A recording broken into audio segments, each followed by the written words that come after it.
ಏನು ಕರೆದ್ರು? ವಿದ್ಯುತ್ ದರ ಏರಿಕೆ ಬಗ್ಗೆ ಸಾಕಷ್ಟು ಚರ್ಚೆ ಆಗ್ತಾ ಇದೆ. ಹೌಸಲ್ಲೂ ಕೂಡ ಚರ್ಚೆ ಆಯಿತು. ವಿದ್ಯುತ್ ದರ ಏರಿಕೆ ಆಗಿದೆಯಾ?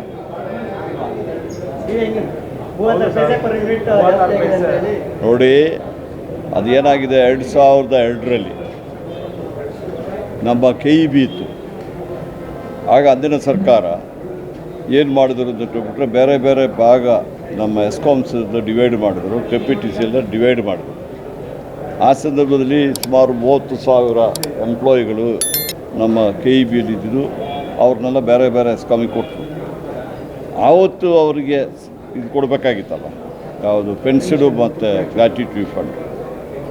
ಆ ಗ್ರ್ಯಾಟಿಟ್ಯೂಡ್ ಫಂಡು ಪೆನ್ಷನು ಆ ಟೈಮಲ್ಲಿ KPTCಯಲ್ಲಿಗೆ ಒಪ್ಪಿಸಿದ್ರು. KPTCಯಲ್ಲೂ ಅದನ್ನು ಕೊಡ್ತಾ ಇದ್ದರು. ಸರ್ಕಾರದಿಂದ ಅದಕ್ಕೆ ದುಡ್ಡು ಕೊಡ್ತಾಯಿದ್ರು. ಸುಮಾರು 12,000 ಕೋಟಿ ರೂಪಾಯಿ ಸರ್ಕಾರ ಕೊಟ್ಟಿದ್ದಾರೆ. ಈಗ ಸರ್ಕಾರ ಏನು ಹೇಳಿದ್ರೆ ಅದು ಎಸ್ಕಾಮ್ ಅವ್ರದ್ದು ರೆಸ್ಪಾನ್ಸಿಬಿಲಿಟಿ ಇದೆ. ಅದಕ್ಕೆ KRCಗೆ ಹೋಗ್ಬಿಟ್ಟು ಇದು ಕೊಟ್ಟಿದ್ದಾರೆ, ಎಸ್ಕಾಮ್ಸ್ ಅವ್ರು ಕೊಟ್ಟಿದ್ದಾರೆ. ಈ ಹಳೆ ಪೆನ್ಷನು ಗ್ರ್ಯಾಟಿಟ್ಯೂಡ್ ಅದನ್ನು ಗ್ರಾಹಕರೇ ಕೊಡಬೇಕು. ಅದರಲ್ಲಿ ಏನಾಯಿತು, FKCCಯಿಂದ ಒಂದು ಕೋರ್ಟಿಗೆ ಹೋಗಿತ್ತು. ಅಲ್ಲಿ ಒಂದು ಕೋರ್ಟಲ್ಲಿ ಕೇಸ್ ನಡೀತಾ ಇತ್ತು. ಮೊನ್ನೆ ಕೇಸು ಕೋರ್ಟಿಂದ ಏನಾಗಿದೆ ಅಂತ ಗ್ರಾಹಕರೇ ಕೊಡಬೇಕು ತೀರ್ಮಾನ ಮಾಡಿದ್ದಾರೆ. ಅದರ ಪ್ರಕಾರ KERC ಅವರು ಈಗ ಆರ್ಡ್ರ್ ಕೊಟ್ಟಿದ್ದಾರೆ. ಏನಂದ್ರೆ 36 ಪೈಸೆ. ಅದರಲ್ಲಿ ಇದು ರೇಟ್ ಜಾಸ್ತಿ ಮಾಡಿದಲ್ಲ, ಇದು ಹಳೆ ಪೆನ್ಷನ್ನು ಇದೆಯಲ್ಲ, ಮತ್ತು ಗ್ರ್ಯಾಟಿಟ್ಯೂಡ್ ವಿಚಾರದಲ್ಲಿ ಬಂದಿರೋದು, ಗ್ರಾಜ್ಯುಯೇಟ್ ಅದರ ವಿಚಾರ ಬಂದಿರೋದು. ಅದರಿಂದ ಇದು KERC ಆದೇಶ ಪ್ರಕಾರ ಹಳೆದನ ಈಗ ಹಳೆ ಎಂಪ್ಲಾಯೀಸ್ ಇದ್ದಾರಲ್ಲ, ಅವರು ಇನ್ನೂ ಇದ್ದಾರೆ, ಅವರು ರಿಟೈರ್ ಆಗುವಾಗ ಪೆನ್ಷನ್ ಕೊಡಬೇಕಲ್ಲ, ಆ ವಿಚಾರದಲ್ಲಿ ಇವತ್ತು ಆರ್ಡ್ರ್ ಕೊಟ್ಟಿದ್ದಾರೆ 36 ಪೈಸೆ.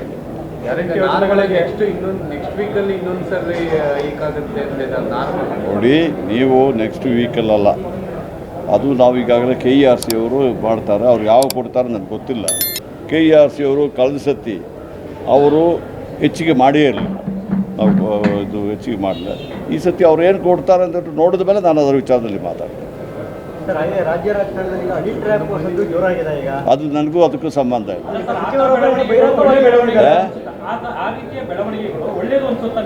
ನಾನು ಹೇಳ್ತಾ ಅವ್ರದ್ದು ನನಗೂ ಅದ್ರ ಸಂಬಂಧ ಇಲ್ಲ, ಅದ್ರ ವಿಚಾರನೂ ಗೊತ್ತಿಲ್ಲ. ಈ ಹನಿ ಟ್ರಾಪ್ ಏನಿದೆ ಗೊತ್ತಿಲ್ಲ ನನಗೆ. ನಾನೇನು ಹೇಳಲಿಕ್ಕಾಗ್ತದೆ?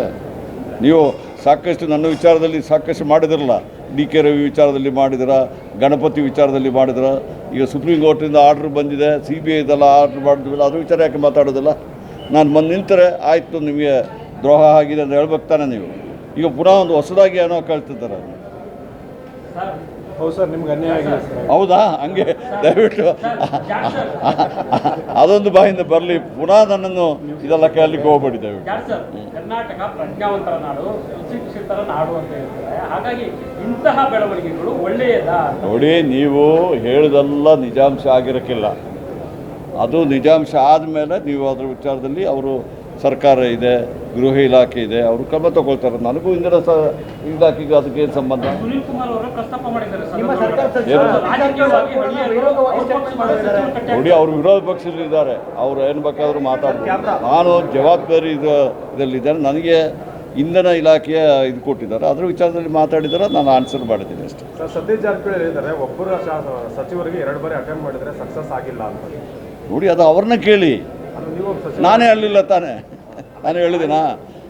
ನೀವು ಸತೀಶ್ ಜಾರಕಿಹೊಳಿ ಹೇಳಿದ್ರೆ ಅವ್ರನ್ನ ಕೇಳಿ ಅವ್ರು ಉತ್ತರ ಕೊಡ್ತಾರೆ. ನಾನು ಹೇಳಲಿಲ್ಲಲ್ಲ ಅದು. ಇಲ್ಲ ಸರ್, ನಿಮ್ಮ ಸಂಪುಟ ಸಹೋದ್ಯೋಗಿಗಳೊಬ್ಬರು ನಮ್ಮದೇ ಸಚಿವರೊಬ್ಬರ ಮೇಲೆ 2 ಬಾರಿ ಹನಿ ಟ್ರ್ಯಾಪ್ ಅಟೆಂಪ್ಟ್ ಆಗಿದೆ ಅಂತ ಹೇಳಿದ್ದಾರೆ. ಅದು ಯಾರು? ನಾನು ಹೇಳಲಿಲ್ಲಲ್ಲ. ನಾನು ಹೇಳಿದ್ದೀನಾ? ನೀವಲ್ಲ ಸರ್, ನಾನು ಹೇಳಲಿಲ್ಲಲ್ಲ. ಸಹೋದ್ಯೋಗಿಗಳು ಸರ್ ಹೇಳಿದ್ರು, ಅವ್ರನ್ನ ಕೇಳಿ, ಯಾರು ಹೇಳಿದ್ದಾರೆ ಅವ್ರನ್ನ ಕೇಳಿದ್ರೆ. Okay, thank you. ಯಾರು ಹಂಚ್ಕೊಂಡಿದ್ದಾರೆ ಸರ್ ಮಾಹಿತಿ? ನನ್ನ ಗಮನಕ್ಕೆ ನೀವು ಹೇಳ್ತಾ ಇರೋದ ಕೇಳ್ತಾ ಇದ್ದೀನಿ. ನನಗೆ ಯಾರು ಇದು ವಿಚಾರ ಮಾತಾಡಲಿಲ್ಲ.